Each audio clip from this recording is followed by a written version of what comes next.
A very good evening, very warm welcome again to this symposium.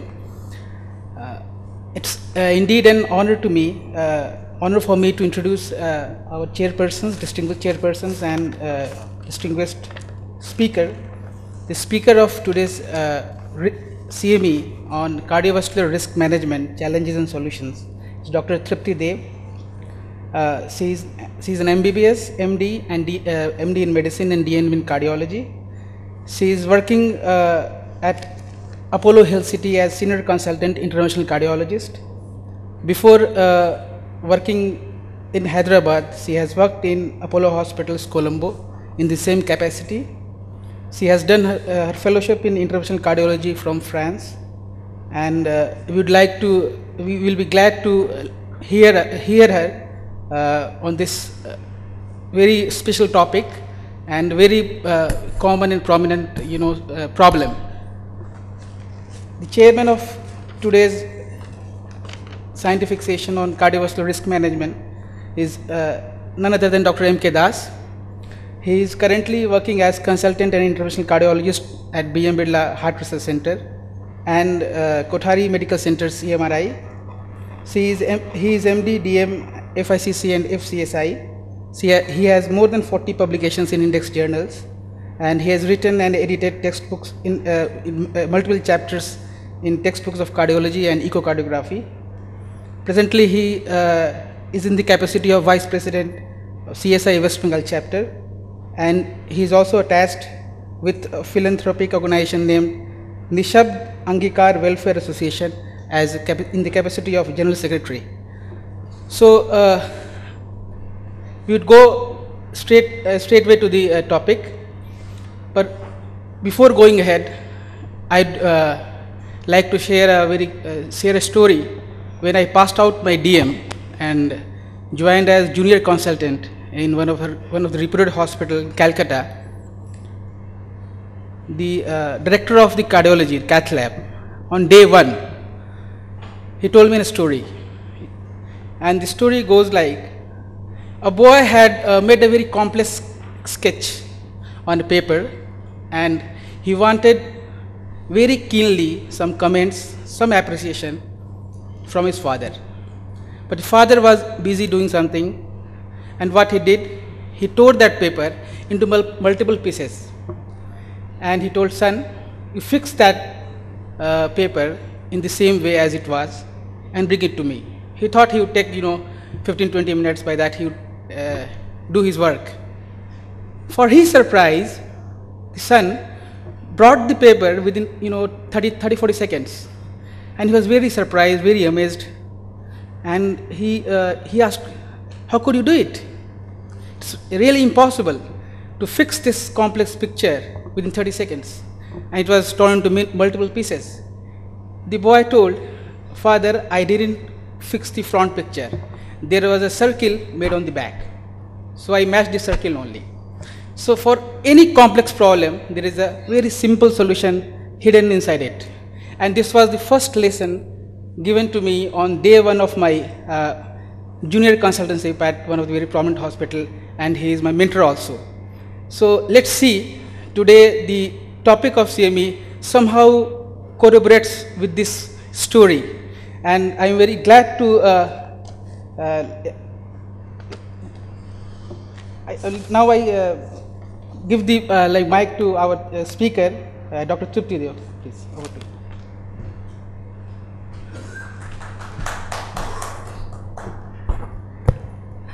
you. Thank you, Cadila. Thank you, Dr. Dilip. Thank you, Dr. Das. And thank you all the dignitaries, my friends. And I am really delighted today to be here again. In 2009, I was here and introducing the same thing, like prevention of cardiovascular disease, a challenge for India especially, because we are such a vast country, as all the dignitaries have already spoken about it, and how the world is looking at us to produce something innovative which can prevent not only this kind of epidemic of cardiovascular disease which is going through in India, and it is catching up not only with the developing and the poor countries, but now developed countries are looking at us and looking for an answer to it. And when I was going through the literature about what latest has happened after 2009, and when I was browsing through the literature into the recent journals, like now 18th of November, the JACON publication, Castellino and group has given their keynote as well as focus study, and the recent studies which are looking into in the world scenario, how they could reduce their cost of preventive medicines to bring down this epidemic which is happening all over the world. And this is a thought process. I don't know how it has happened to beloved chairman of Cadila to think about it way back when it was just, inspired, the thought came that why not only the lifestyle modification which can reduce the cardiovascular risk and the development of further progression to a fatal disease earlier coming into the younger and younger generations. And why not we can go further and produce something which can improve the further vascular diseases. The current challenges were taken care of by producing this polypill concept through Walden Law, who has introduced way back in 2003 in Lancet, saying that 80% of risk reduction for the future development from a preclinical atherosclerosis to an overt atherosclerosis. How can we do this? Of course, lifestyle modification is always there. That is not a question. But question comes from our very poor patients. If you go to the villages, now the challenge is that they are also getting higher and higher morbidity and mortality with atherosclerosis, which was never heard of it before. How it is happening and why we are not able to take care of it. And that challenge we have to look into, and we will go into how we can provide this early detection of the risk, the factors which are involved into it, how to modify the factors which are modifiable, and how to bring down the other factors which are genetically profiled, which are not modifiable. How to bring that factor into control by combining the therapeutic armamentarium along with the lifestyle modification, control of the risk factors, what are the solutions, implementation of guidelines which has been taken care of way back into the randomized long-term clinical studies where individual drugs have shown that how we can introduce them into the atherosclerosis development and the prevention of further progression, and then how the polypill concept had come and how it has been implemented not only in the underdeveloped world but in the world scenario. Now the developed countries are looking into it. So this is, with this introduction, I would like to go ahead with the problems and the challenges. And the cardiovascular disease clustering of the risk factors, as we know, can happen in not only in the underdeveloped but in the developed countries as well. And that is a total cluster of cholesterol modifications, the obesity, the cardiovascular risk depends upon the hypertension, diabetes. As you know, India and especially the South India where I work in Hyderabad, that's the capital of obesity as well as the diabetes, which is a first killer disease for existing cardiovascular disease, as WHO has already pronounced that every diabetic should be taken as an existing atherosclerosis and should be given preventive measures. And what we are doing for this challenge to prevent them. Every day we are seeing young Indians, 20s, 30s coming up with the acute coronary events. And we are waiting till the acute coronary event comes. And then we start and go ahead with the secondary prevention. Would you like to introduce this secondary prevention in the first instance where the genetically profiled risk has been already taken care of at the age of 10 years or 20 years? In Indian scenario, it's a big question. I believe in primary prevention because it's too late for us to mend an already broken heart. As Dr. Vishwas told us very clearly, that once the heart is broken, the heart is damaged, then to bring it back to the normalcy, the remodeling, etc., it's a challenge. It's a real great challenge. And how many percentage of them after the 40% ejection fraction comes down? Why not we take as a preclinical intervention and start from the very beginning. And this question is not only asked in India but in the world scenario. If you go to the latest journals of JAC, where Sriram Iyer, our own epidemiologist, has given the editorial note on this, and it's really thought-provoking. And how can we really control all these risk factors in a very preclinical setting?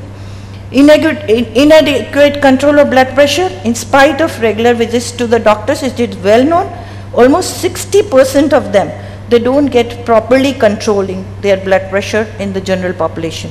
And most of the people, most of the patients, you all clinicians must be noting every day that as soon as the blood pressure gets controlled, it is in the mind of the people that not to take the drugs. And immediately somebody would stop or they themselves would stop. Every day in my clinical practice, I have to continuously emphasize on proper blood pressure control, and we go ahead with the long-term studies. Now we are doing some studies on the ambulatory BP monitoring, recording, as well as the allocation of how the persistence of the drug continuously they are taking or not. That kind of emphasis we have to make into our day-to-day clinical practice. So what are the guidelines which has been proven? And the PURE study has showed that underuse of the low-cost medicines for secondary prevention among the participants with a history of CVD or stroke can prevent not only it's a big chunk of pre-atherosclerosis can be prevented. See, just by ACE and ARBs, 20% reduction, by statins almost 50%, 15% reduction, beta blockers introduction by almost 18 to 20% reduction, and antiplatelet by 25%. So this was published in Lancet in 2011, and this PURE study was taken as a prospective study for the risk reduction, and combined together all these 5 groups of drugs combined together can reduce the risk by more than 40 to 50% for the future development of a coronary or stroke event. Now coming to the EURECA study, European Study on Cardiovascular Risk Prevention and Management in Usual Daily Practice. The study carried out in 12 European countries from May 2009 to January 2010 to evaluate the physician's attitude to risk factor control. And out of all the physicians, if you see, how many percentage could go in the further risk status, risk reduction protocol? And if you see, surprisingly, you can see that only very few are sticking to the treatment strategy of the complete 50 to 60% only could achieve the standardization of the risk prevention status.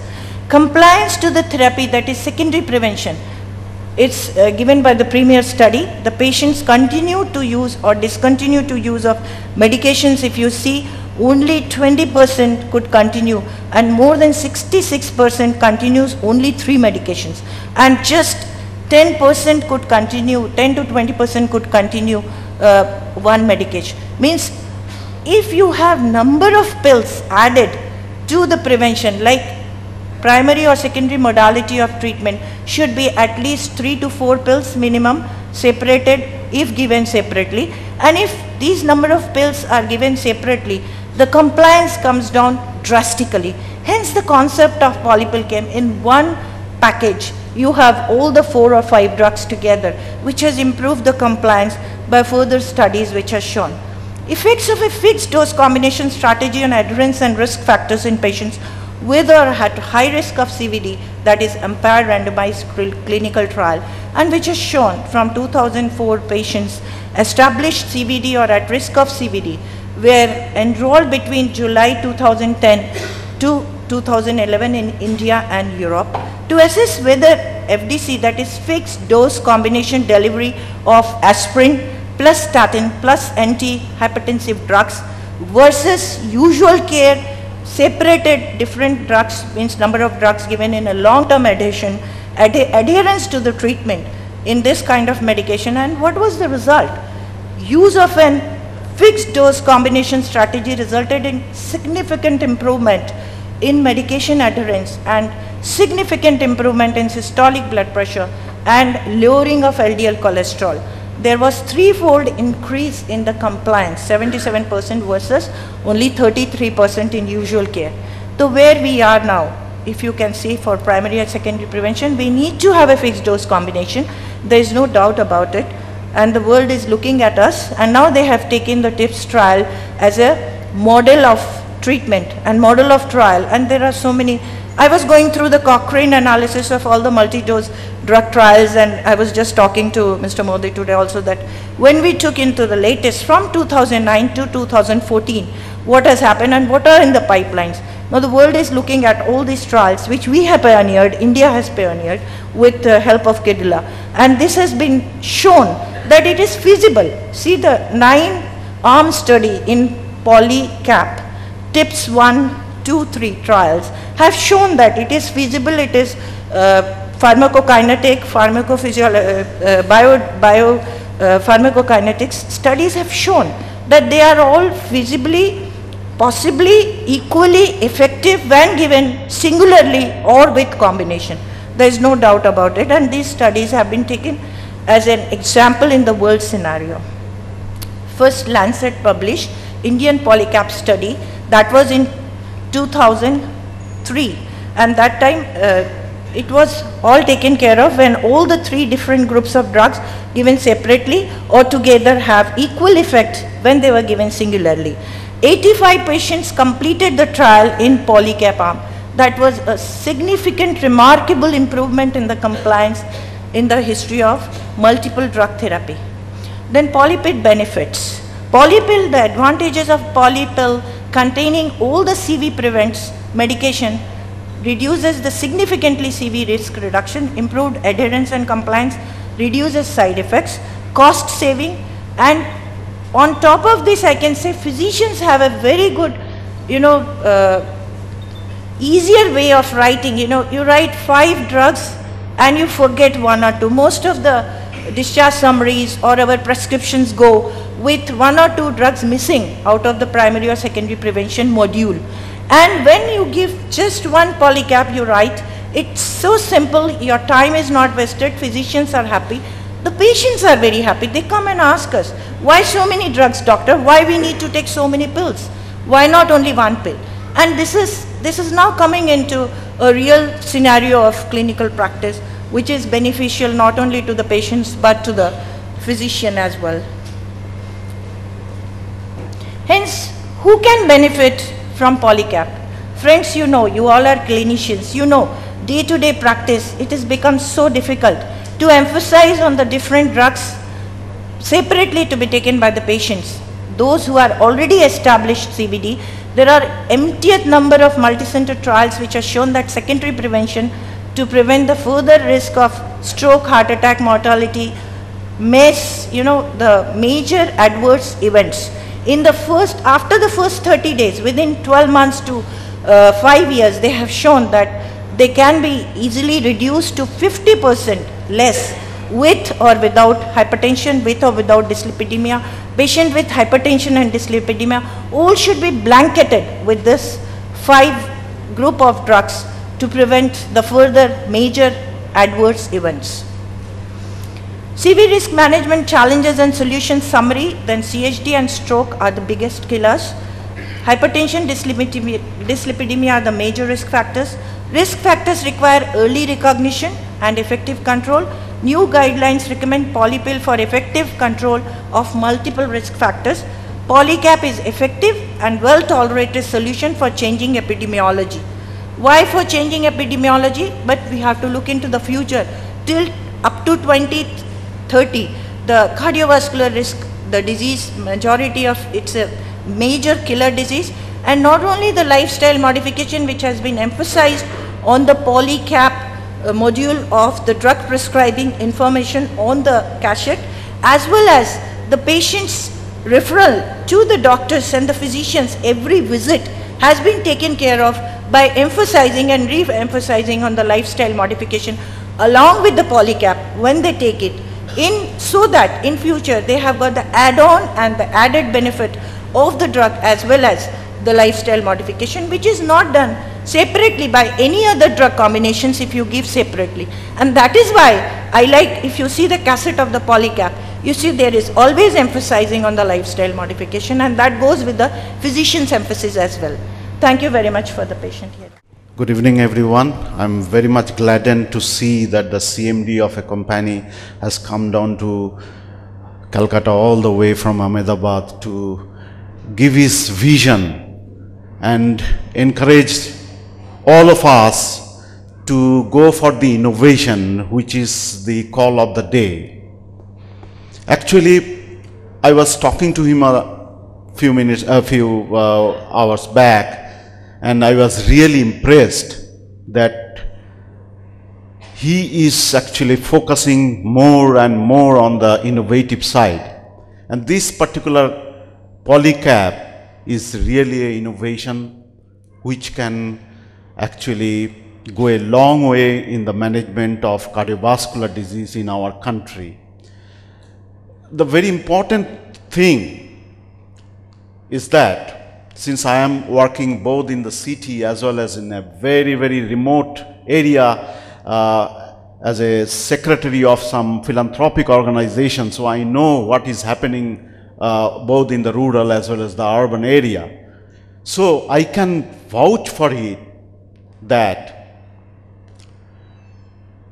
our problems are really unique. And our problems, that is the problems of our country, that is India, where 70% people are still below the poverty line. This unique problem will have to be solved by ourselves. The outside people or the people who are having their own agenda and everything, they cannot solve our problems. And I am really happy that this CMD of Cadila, that is Dr. Rajiv Modi, actually he himself is a scientist. So he has focused on this particular aspect. Now, very important thing is that cardiovascular problem in India is a very, very challenging problem, and it's a sort of epidemic proportion which is going to happen in coming, say, 10 years or 20 years, especially by 25 to 2030. And we'll have to focus more on the prevention side. And this particular drug, that is polycap, which has got a combination of various drugs which they themselves actually can cause reduction in the cardiac events and MACE and all. When they are combined together, definitely they can give something better. Definitely more works, more results will be coming in future. But till then, we can start the thing with these innovative works.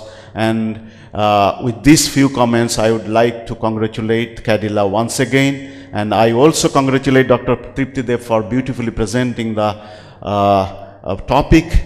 And now I ask all of you to participate in the interaction about this particular molecule, which is an innovation from Cadila. Thank you all.